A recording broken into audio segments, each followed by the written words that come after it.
नमस्ते गुरुजी। जय गुरुजी महाराज। शुक्राना गुरुजी।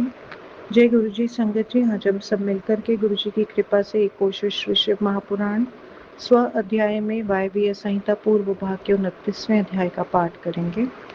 ओम गंग गणपतये नमः। ओम नमः शिवाय। शिवजी सदा सहाय। ओम नमः शिवाय। गुरुजी सदा सहाय। जय गुरुजी।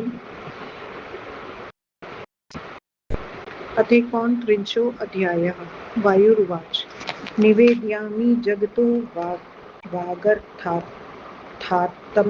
कृतं यथा षड्भवेदनं सम्यक् समासान तु विस्तरात् नास्ति कश्चित् शब्दार्थो नापि शब्दो निरर्थकः ततो हि समये शब्दः सर्वः सर्वार्थबोधकः प्रकृतेः परिणामो अयं द्विधा शब्दार्थ भावना तामाहु प्राकृतिं मूर्तिं शिवयोः परमात्मनः शब्दात्मिका विभूतिर्या सा त्रिधा कथ्यते बुधैः स्थूला सूक्ष्मा परा चेति स्थूला या श्रुतिगोचरा सूक्ष्मा चिन्तामयी प्रोक्ता चिन्तया रहिता परा या शक्तिः सा परा शक्तिः शिवतत्त्वसमाश्रया ज्ञानशक्ति समायोगार्थिक्योपोद्बलिका तथा सर्वशक्ति समष्ट्यात्मा शक्तितत्त्वसमाख्यया समस्तकार्यजातस्य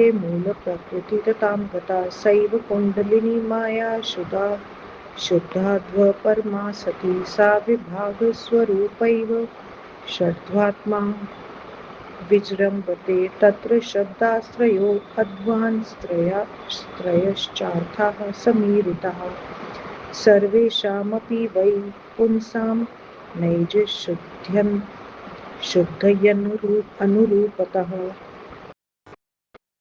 लयभोगाधिकाराः स्युः सर्वतत्त्वविभागतः कलाभिस्थानि तत्त्वानि व्याप्तान्येव यथा तथं परस्याः प्रकृतेरादौ पञ्चधा परिणामतः कालाश्रितान्निवृत्त्याद्या पर्याप्ता इति निश्चयः मन्त्राद्वा च पदाद्वा च वर्णाद्वा चेति शब्दतः भुवनाद्वा च तत्त्वाद्वा कलाद्वा चार्थतः क्रमात् अत्रान्योन्यं च सर्वेषां व्याप्य व्यापकतोच्यते मन्त्रः सर्वैः पदैर्व्याप्ता वाक्यभावात् पदानि च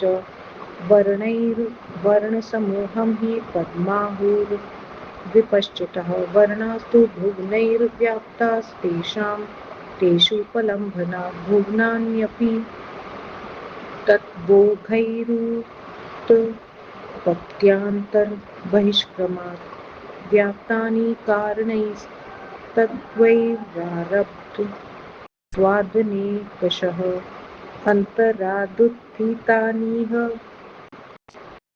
भुवनानि तु कानिचित् पौराणिकानि चान्यानि विज्ञेयानि शिवागमे सांख्ययोगप्रसिद्धानि तत्त्वान्यपि च कानिचित्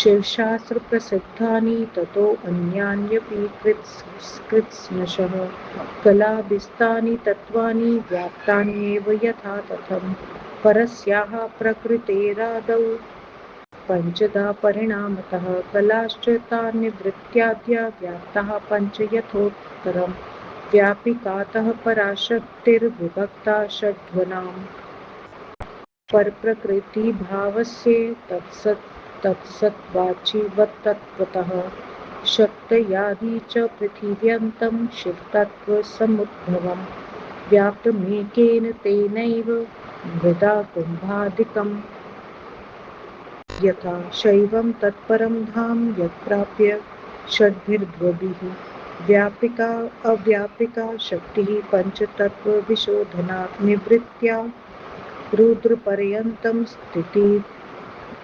स्थितरण्डस्य शोध्यते प्रतिष्ठया तदूर्ध्वं तु यावदव्यक्तगोचरं तदूर्ध्वं विद्यया मध्ये यावद् विश्वेश्वरावधिः शान्तया तदुध्रुवं ध्वान्ते विशुद्धिः शान्तयति तया यामाहुः परमं व्योम परप्रकृतियोगतः एतानि पञ्चतत्त्वानि यैर्व्याप्तमखिलं जगत् अत्रैव सर्वमेवेदं दृष्टव्यं खलु साधकैः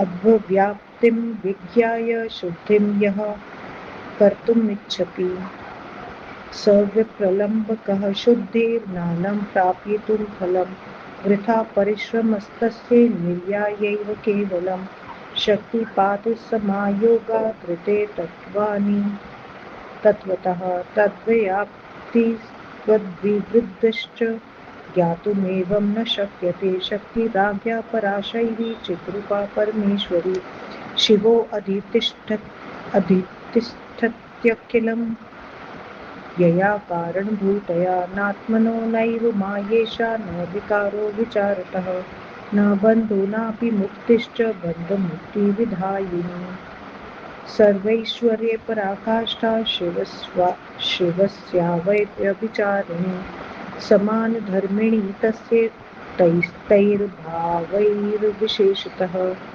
स तयैव गृही सापि तेनैव गृहिणी सदा तयोर्पत्यं यत्कार्यं तत्प्रकृतिजं जगत् स कर्ता कारणं सेति तयोर्भेदो व्यवस्थितः एक एव शिवः साक्षात् द्विधा असौ समवस्थितः स्त्रीपुंसभावेन तयोर्भेद इत्यपि केचन अपरे तु पराशक्तिः शिवस्य समवायिनी प्रभेव भानोश्चिद्रूपा भिन्नेवेति व्यवस्थितिः तस्मात् शिवः परो हेतुः सस्याज्ञा परमेश्वरी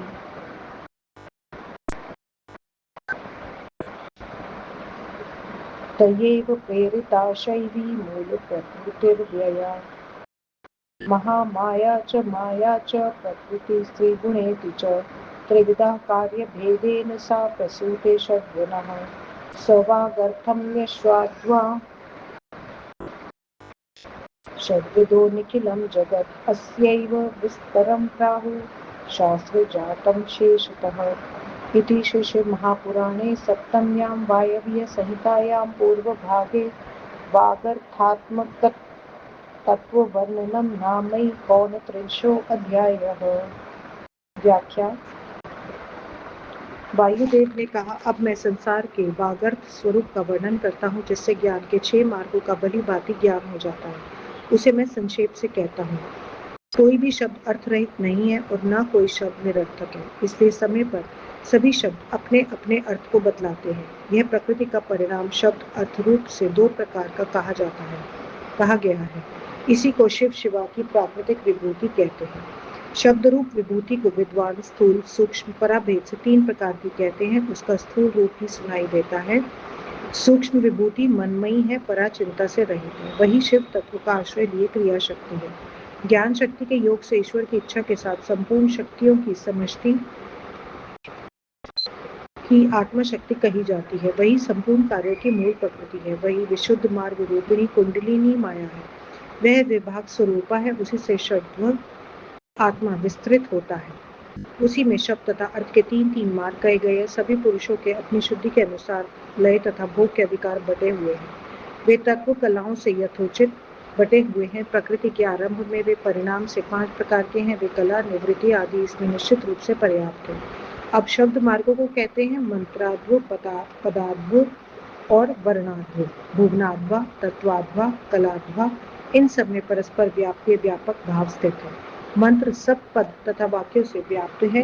वर्ण समूह से व्याप्त को विद्वान पद कहते हैं। वर्णों से संसार व्याप्त है क्योंकि उन वर्णों की प्राप्ति भुवनों में प्राप्त है। भुवन भी तत्वों के समूह से बाहर भीतर से व्याप्त है।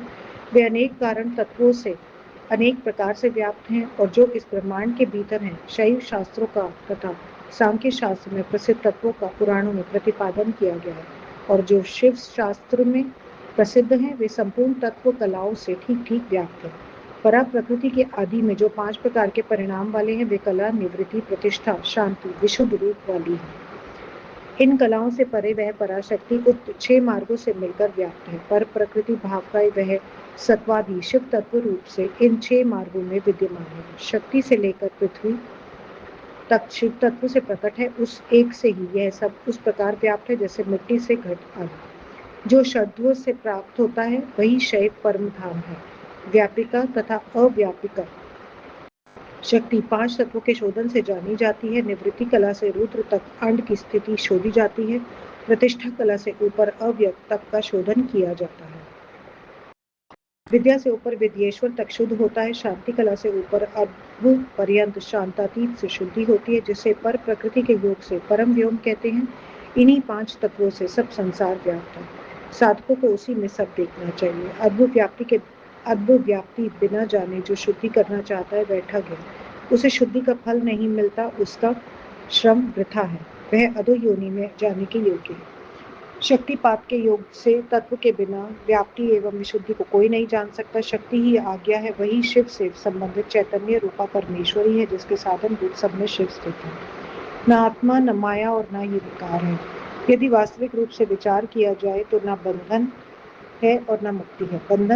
बंध मुक्ति की करने वाली सब ऐश्वर्य की पराकाष्ठा शिव की अव्यभिचारिणी शक्ति है। वे शिव के उन भावों की समान धर्मिणी है। वे शिव उसी से गृहस्थी है और वह शक्ति उनसे सदा ग्रहिणी है। उनका संतान रूप जो कार्य है वही प्रकृति से उत्पन्न संसार है। शिव करता है, शक्ति कारण रूपा है। एक ही शिव 2 रूपों से स्थित है। कुछ लोगों ने स्त्री पुरुष रूप भी कहते हैं, दूसरों में शिव जी की पराशक्ति कहते हैं। जिस प्रकार सूर्य और उसकी प्रभा उससे भिन्न भी है, अभिन्न भी।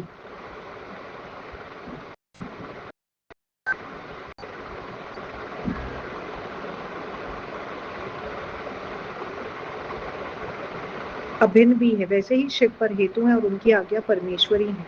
उन्हीं से वह शिव की अविनाशिनी मूल प्रकृति माया, महामाया, त्रिगुणात्मिका प्रकृति कार्य भेद से 3 प्रकार की होकर 6 मार्गों को प्रकट करती है। वही वाणी अर्थमय षड्व है, जिससे सब जगत व्याप्त है। इसी का विस्तार शास्त्रों में किया गया है। इस प्रकार परमेश्वर पंडित तारादत्त त्रिपाठी के पुत्र डॉक्टर ब्रह्मानंद त्रिपाठी द्वारा रचित शिवा टीका टिप्पणी आदि से संबलित श्री पुराण में वागर्थात्मक तत्व वर्णन नामक 29वां अध्याय समाप्त। ओम नमः शिवाय। शिवजी सदा सहाय।